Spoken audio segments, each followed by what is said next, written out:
Ladies and gentlemen, it is always a great pleasure to be here at Hong Lim Park to address the many concerned Singaporeans who come here to listen to the great issues of the day. And can I thank Kwan Yu King again for being a magnificent MC. Now, when I organized this event, I asked myself, what is the one question that is on the mind of all Singaporeans today? And I think I have answered that with this theme. Where is the accountability in Singapore? Think back. Right after GE15, we had the Hep C scandal.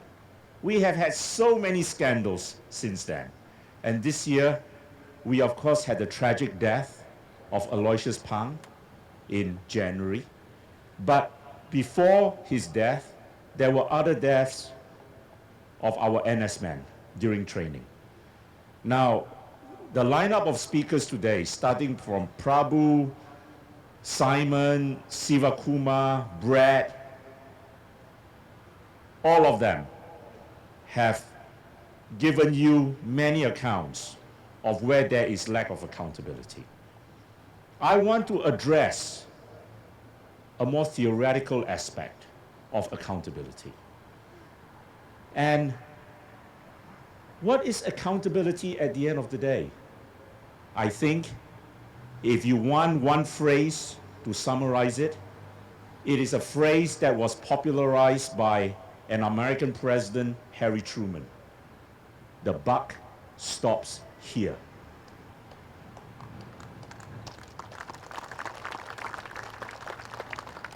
It means you do not pass the blame to others. It means you do not set up countless number of committees of inquiry,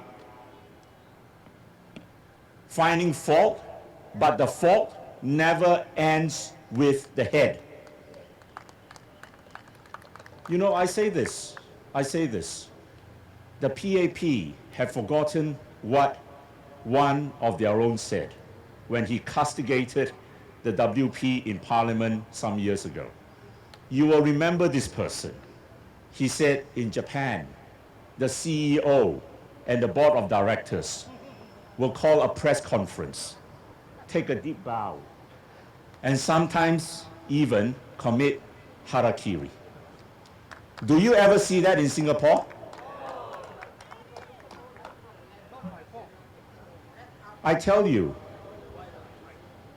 accountability in Singapore, public accountability in Singapore ended the day Goh Chok Tong said in 2015, shortly before the general elections, we are our own checks. Don't fall for the seductive lie that there must be checks and balances. Well, Goh Chok Tong is no sage, all right? Because look at our country 4 years on. You have no accountability.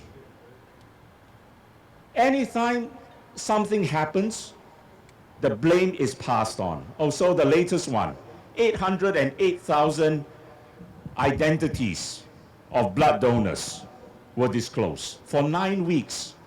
And where does the blame go? Oh, it was a vendor who put it up. A vendor. Let me ask you this. Why was Gan Kim Yong not responsible enough to set down guidelines,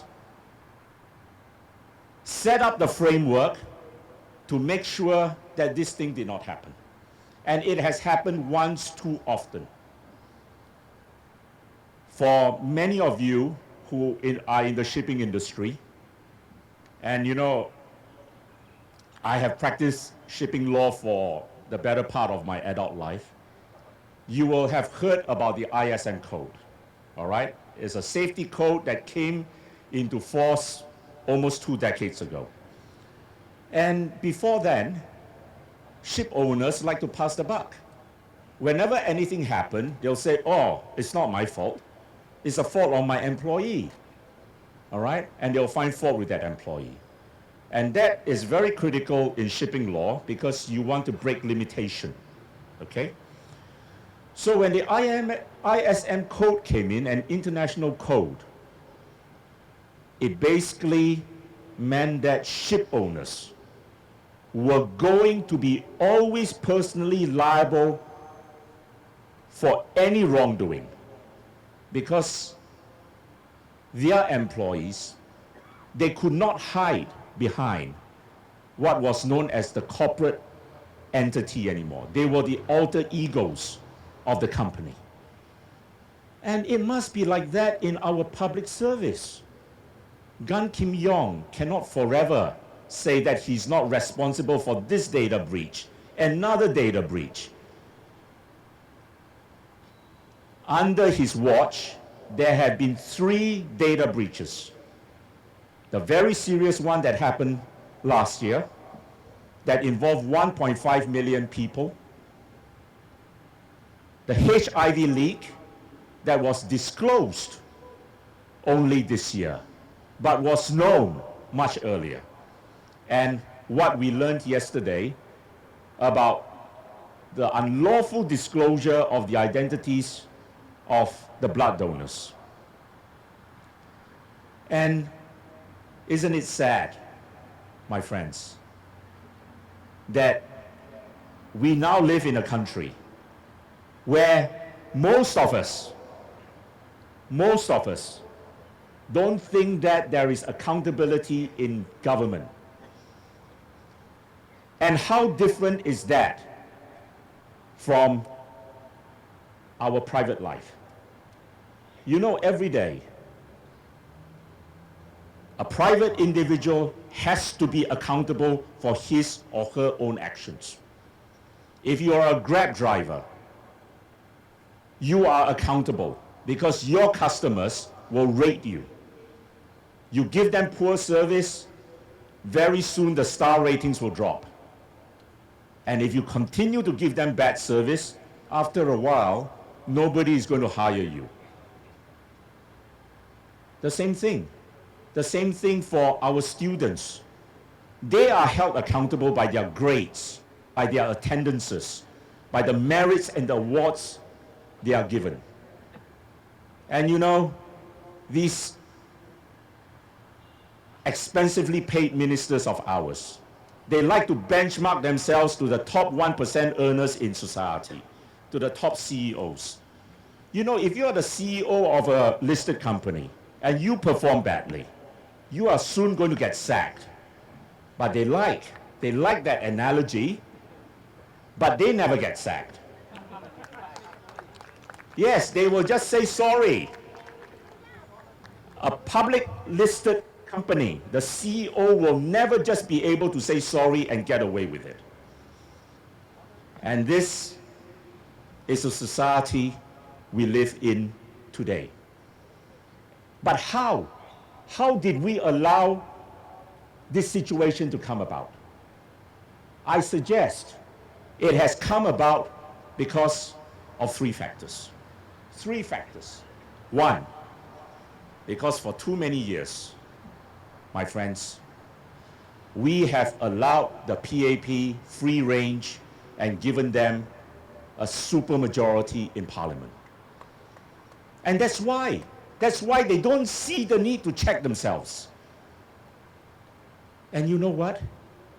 It has come to a ridiculous situation where even the Speaker of Parliament becomes their spokesperson.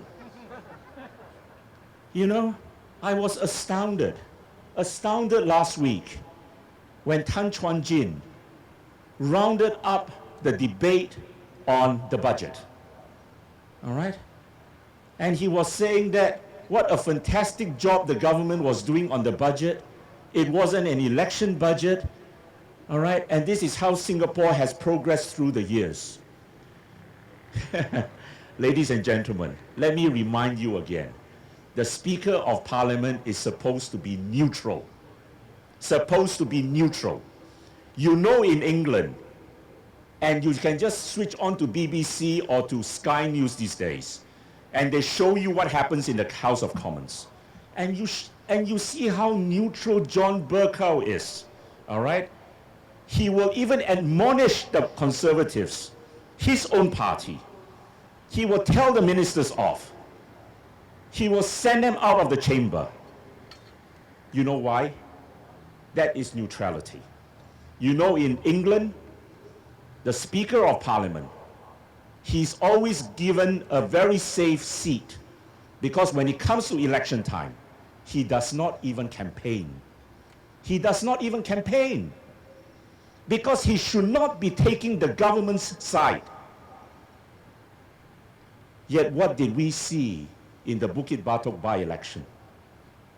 You saw Halimah Yacob, who is now the president, come out openly to castigate Chee Soon Juan. All right? That was how biased, if I may use that word, she was. And let's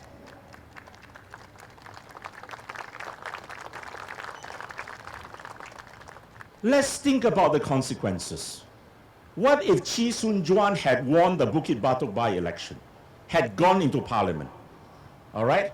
The next time there is a debate going on, and she cuts off Chee Soon Juan and says, you are not allowed to ask that question. Does that not give the perception of biasness? Perception, accountability has everything to do with perception.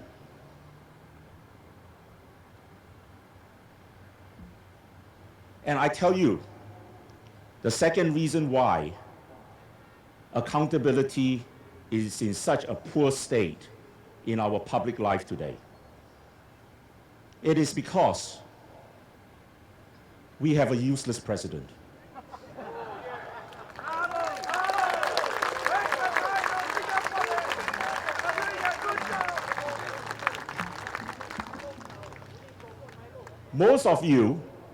Most people think that the president's only role is to hold the second key to the reserves. That is not correct. Besides being a guardian of the reserves, she is supposed to be a guardian of the integrity of the public service. She can, at any time, call a commission of inquiry under the Commissions of Inquiry Act to investigate into various aspects of public life. And the integrity of the public service is foremost and always one of them. Now, I am suggesting to her, if she is doing her job properly, she would not have allowed the new Auditor General, who is the wife of a senior minister of state, to be appointed.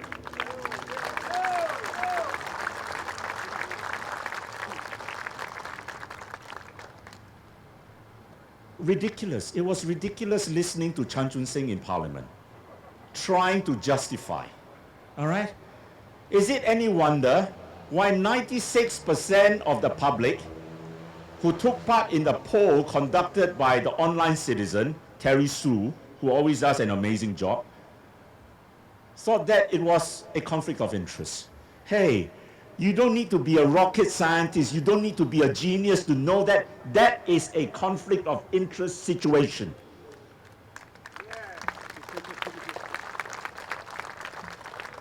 And I want to use the phraseology of Goh Chok Tong again, all right? We don't need sophistry here, all right? We don't need to be sophisticated. Even a child, I am sure, even a secondary school kid knows that that is a conflict of interest situation.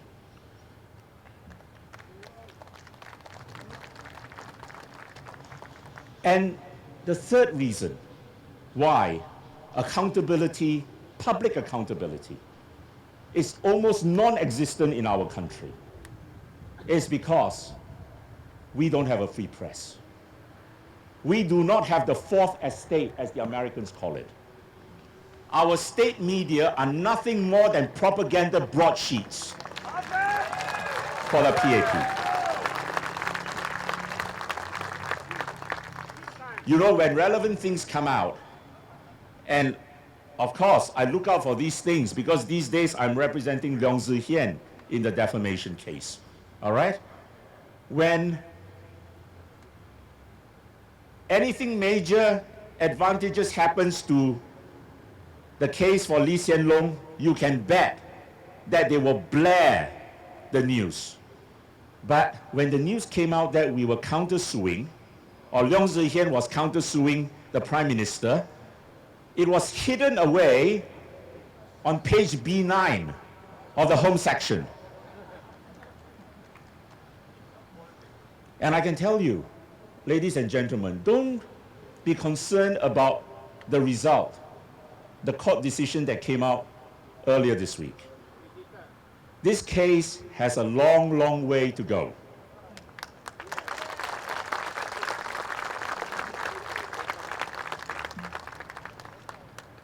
But, ladies and gentlemen, I echo what Zi Hian said earlier. The biggest problem in our society today is the lack of accountability. That is the root of all problems. Why?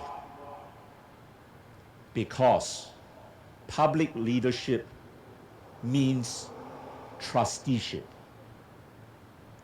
You must have the trust of the people when you hold public office. And if there is no accountability, trust in the government institutions diminish.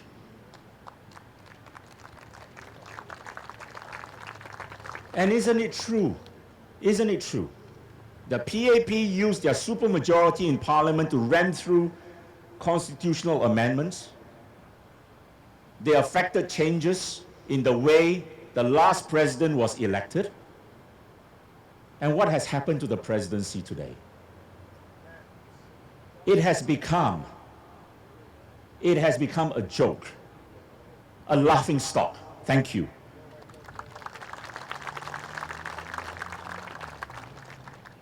It has led to widespread cynicism about the whole institution. It has led to snide remarks by the public. I can give you a taste of those remarks, where people say, yes, under the PAP, 4 becomes 5. Indian becomes Malay. You are just diminishing. You are diminishing the office of the presidency. That is supposed to be the symbol of our statehood.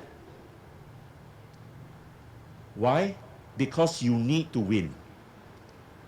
Because you need to prevent someone from becoming president who would hold you accountable on a range of issues, such as CPF, the state of the reserves, and many other things. So, what is the solution? The solution is, ladies and gentlemen, we have to make sure that in this coming general elections this year, we effect change. Yes, it is time we need a new government. And let me say this. I am very optimistic about the chances of the opposition in this coming general elections. I tell you, on election night this year, many Singaporeans are going to be so shocked at the result, they are going to be falling off their chairs. Because no one is picking up the murmurings of the silent majority. People have had enough. And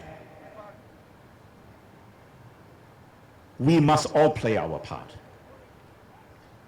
All of us who want change, we must be the change. We must every day from now till the elections, be persuading our friends, our family members. And we do that non-stop. And on election day this year, we are going to see amazing changes brought to our country.